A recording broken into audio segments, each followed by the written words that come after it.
With the exposure of social media, people tend to flaunt what they do not have, or people tend to flaunt what they cannot afford.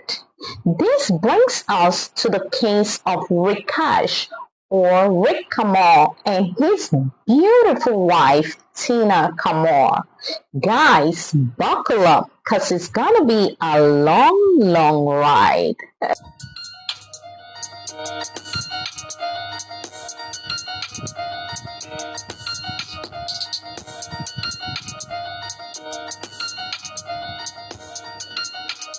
Hello everybody, my name is Irene, and if you're brand new here, welcome to True Crime by Irene. Well guys, if you're stumbling on this channel for your very first time, you are welcome, and kindly do me a favor, subscribe to my channel because I'm gonna be coming with tons and tons of true crime stories like this one. And if you're an oldie but a goodie, thanks for stopping by. Hey. Well guys, in this channel, I create videos predominantly for those who are interested in true crime stories as well as victims of crimes. So if you are a true crime freak, you are in the right place. I also make videos to create awareness in order to prevent future reoccurrences of crimes. Without much ado, let's jump right into the video. So, Rekesh Karmal and his beautiful wife Tina were both immigrants who were originally from India. They resided in the prestigious and expensive state of Massachusetts. When they got married, they were blessed with a beautiful daughter called Ariana. And this family of three lived a picture-perfect life. But behind this beautiful life of affluence was a deep secret. And that is what we are going to find out in this true crime story. So, Rekesh Karmal and his wife purchased a 21-bedroom mansion.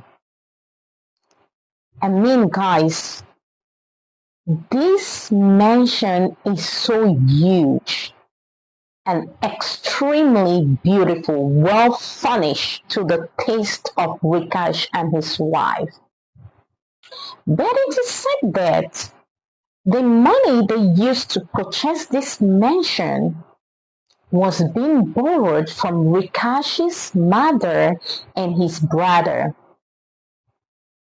And so, Rekesh was already in huge debt before he even started paying for mortgage, meaning that he didn't have money to pay for the down payment.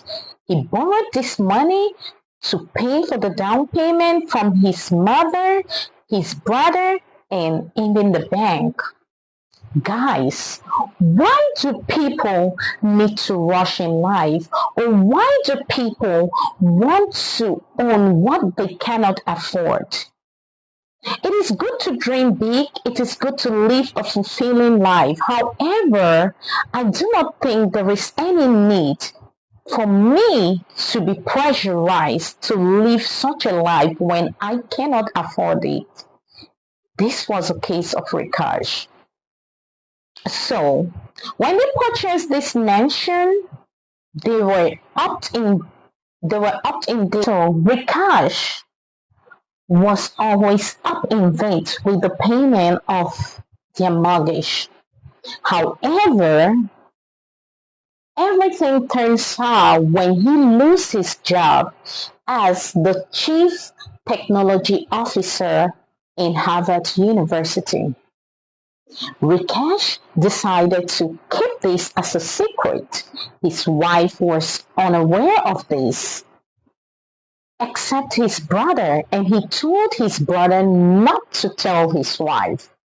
So when Rekesh loses his job, he was, late with the payment of mortgage, and some months even he was not able to meet up. He started looking for means to come up with lies in order to conceal this lateness with his mortgage. At one time, he told he told the bank that he told the company that built this house that he was in India for the funeral of his father-in-law who had a heart attack. Guys, you can imagine how to the extent this guy went in telling lies.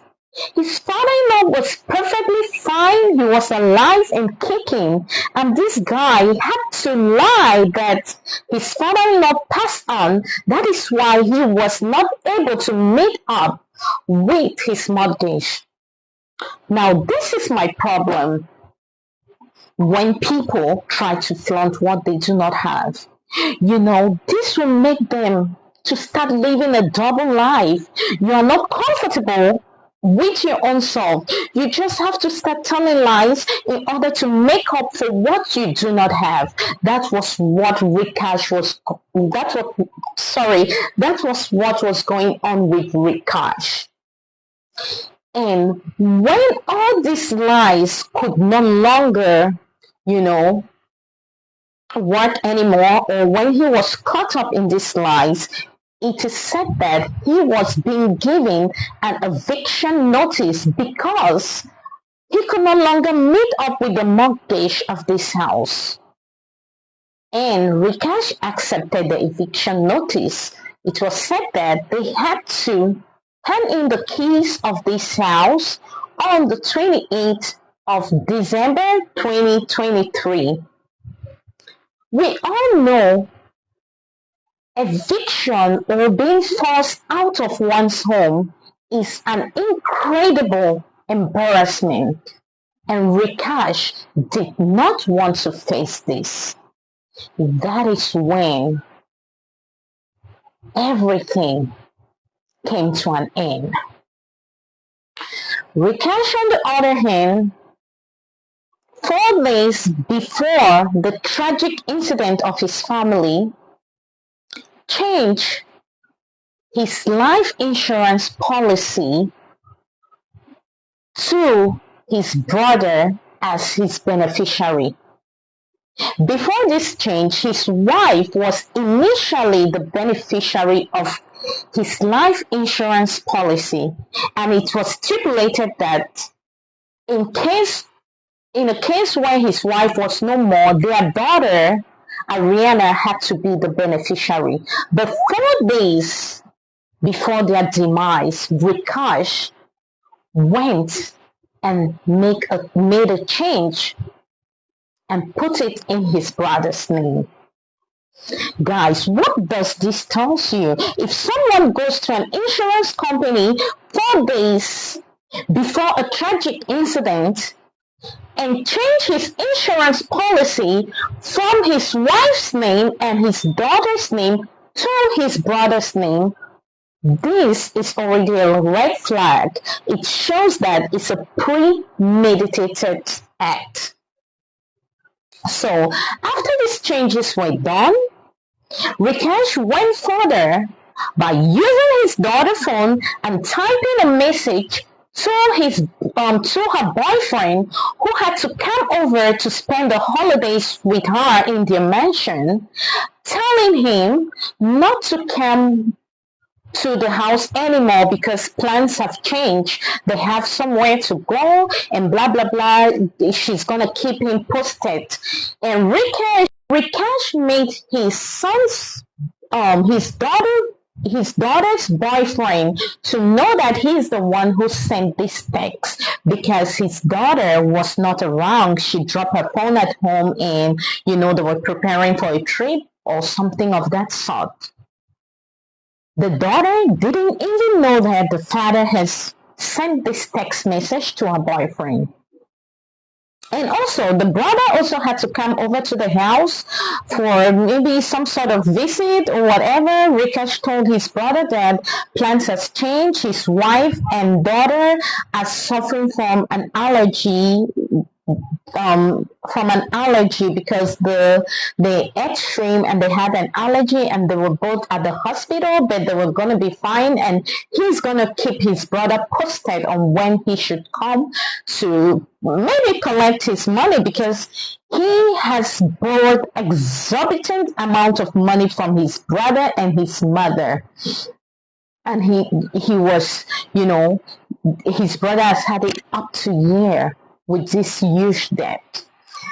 So on the 28th of December 2023, a gruesome discovery was made by a family member found the husband, the wife, and teenage daughter last night. The BBC's Tiffany Chan joins us live in Dover with the latest information about the investigation. Courtney, Chris, the DA does want to reassure neighbors here that there is no danger to the public, but tonight we are learning more about the mother and daughter found dead inside of that Dover home. We're told that 54-year-old Tina Kamal was a longtime volunteer. When he went over to their 20,000 feet mansion, to visit his brother, when he got there, he met a note on the drawer in the living room, and this note stated as such: call the police before you make any entry in the house. There are 3 bedrooms upstairs that have been marked with a white sheet of paper, and in each of these bedrooms they would make a discovery. So immediately Rekesh's brother placed a call over to the police, who came there. The mansion was perfectly okay. Everything was in place. Everything was pink and spank, until when the police went to these bedrooms upstairs, they made a tragic discovery. In one of the bedrooms, they found both in one of the bedrooms, they found Rekesh's daughter, who has been gunned down, and she was lying in a pool of her own blood. In the second bedroom, they met his wife, also gunned down. And when they went to the master's bedroom, so they discovered Rekesh in the bathtub of the master's bedroom with a pistol shot in his head. Guys, that day was their day of eviction, and that is how Rekesh decided to end it all, because he couldn't stand the embarrassment. He couldn't stand the shame of being evicted from this mansion. He couldn't stand the fact that people were admiring this life of affluence, this life of wealth that he was living. And now if they turn to know that he was being evicted, it's gonna be, the most talked about thing in town. Also, the police discovered laptop, phones, in short, all their devices in the pool. However, it wasn't said why Rekesh threw these devices in the pool. Perhaps he did not want them to find some evidence. So, in my opinion, I think that somehow his brother was aware of something. Because what does it tell you if your brother should change his life insurance policy to your name? Presumably, his brother was not aware that he was going to end it all, but I think to an extent he knew that something fishy was about to take place. Remember, he was the one who discovered Rekesh and his family dead. For some reason, he was trying to reach Rekesh on the phone and couldn't get to him. He decided to go to their home, and that's how he found all this family of three gone. Guys, you see what fake life can cause someone to do. You see how far people can go to conceal their fake life. Rekesh was keeping a lot of secrets from his wife, to the point that when he lost his job, his wife was unaware. And the wife also told a very huge lie when she said that she graduated from Harvard. It was said that when a call was placed over to Harvard to find out, they said she was never their student. She never attended Harvard. Now, when couples like this live in lies, they are said to be living a double standard life, and in order to try to conceal these lies, they are bound to do what they are not supposed to do. I wonder why a father would go to an extent of killing his wife, his daughter, and himself because of pride, because of greed, because of, he was like a man pleaser. He wanted people to know that he was this rich guy. How can you borrow down payment for your own house? You start from borrowing the down payment and you have to pay mortgage. You still have to pay the borrowed money for this down payment. How are you going to meet up with this? It's like you're draining your own self, trying to kill your own self softly. Because purchasing a house is something very good. If you can afford a huge mansion like that one, it's perfectly fine. There is nothing wrong in it. But there is something wrong. Everything is wrong when you have to stretch out your hands to places where you didn't have to in order to purchase such a mansion. Whereas you could buy a very moderate house, you could afford something moderate for your family and yourself and live a very peaceful and happy life.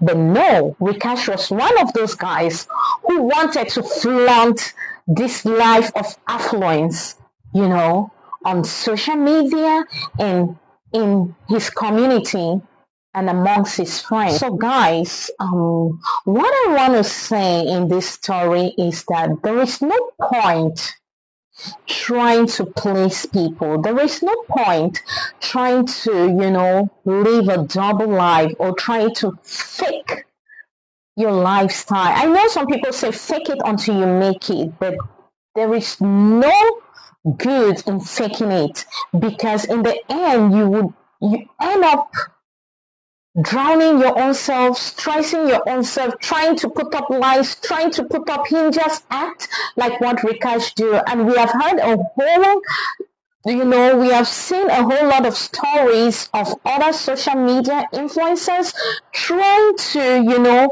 flaunt what they don't have. And it has never gone down well. Most of them would try to, live this double standard life or fake life. You do not owe an explanation to anybody about your life. You do not owe anybody a life of affluence. You owe that to yourself. And if you can afford it, good and fine. But if you cannot, please just live each day at a time, one step at a time. Do what you can afford. Do you, and do not do other people. So guys, please, let's not be pressured. Peer pressure must have been the reason why Rekesh had to live in so much debt in order for him to afford that kind of a mansion. Besides, why would one purchase a 21-bedroom mansion just for a family of three? Are you going to be sleeping in all of these rooms? To me, that is a waste of resources, which could have been diverted in other, jobs of goodwill or other acts of goodwill. However, do not get me wrong. I'm not discrediting people who can afford this. If you can afford it, fine. Everyone wants a good life, but then do not push yourself to the wall when you cannot afford. Guys, please share your thoughts in the comment section down below. And till then, see you on my next video. Thank you guys for watching. Bye.